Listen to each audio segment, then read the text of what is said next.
The topic of this video comes from an email I received from a woman who wrote, "I'm starting to realize that my partner sees me as his fantasy instead of his wife.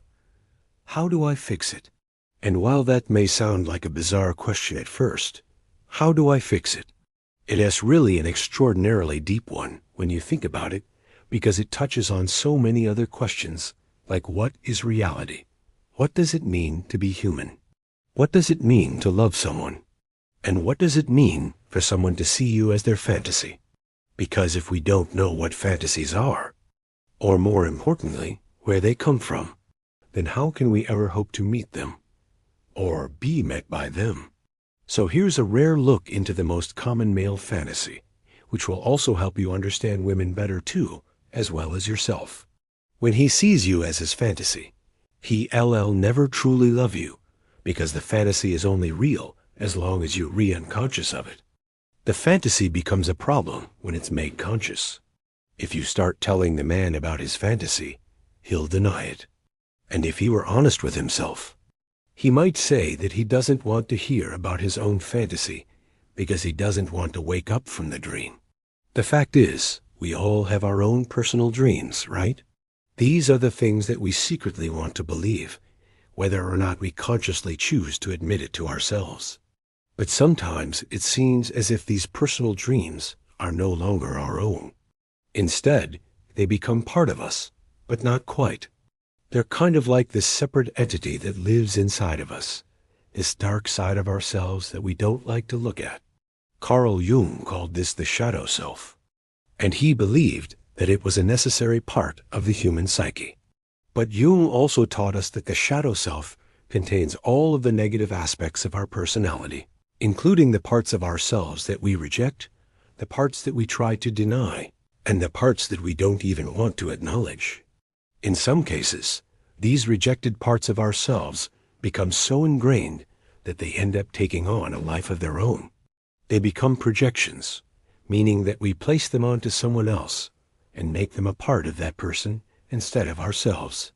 And so, when we talk about someone seeing you as their fantasy, we're talking about a projection. He is projecting his fantasy onto you and making you the object of his desire instead of seeing you as a person with your own thoughts, feelings, and emotions. All you are to him is an extension of his own psyche, a way for him to escape from reality. And this is where the rubber meets the road, because there is a difference between being an escape and being a crutch. An escape is something that you use once in a while, like when you take a vacation from work to go on a cruise or something.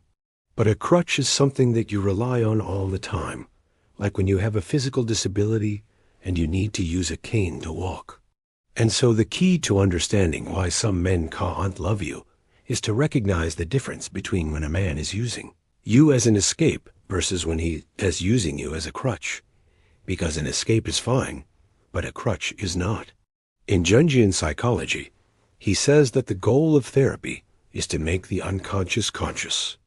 By bringing these rejected parts of ourselves into the light, we can integrate them into our personality and make them a part of who we are, rather than keeping them hidden away in our shadow self.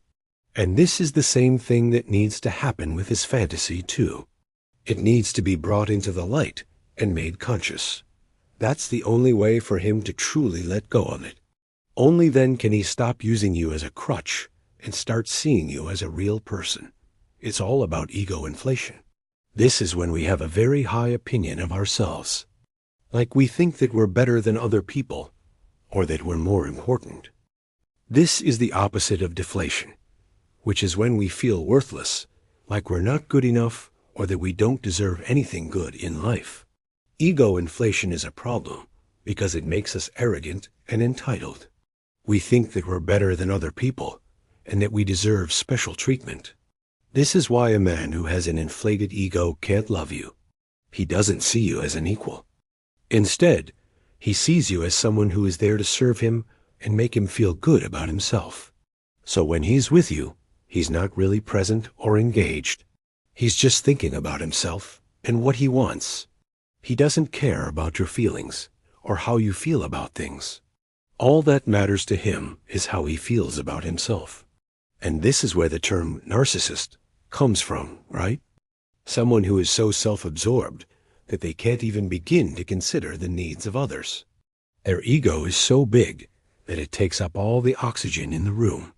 So if you're dating a narcissist, it's not going to work out because they can't love you. They can't even love themselves.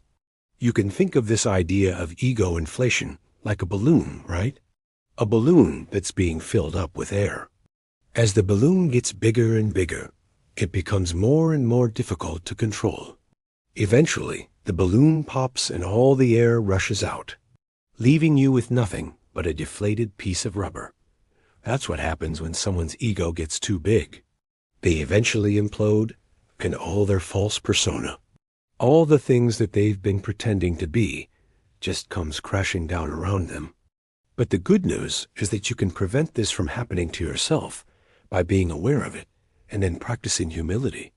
Most of us have experienced some form of trauma in our past.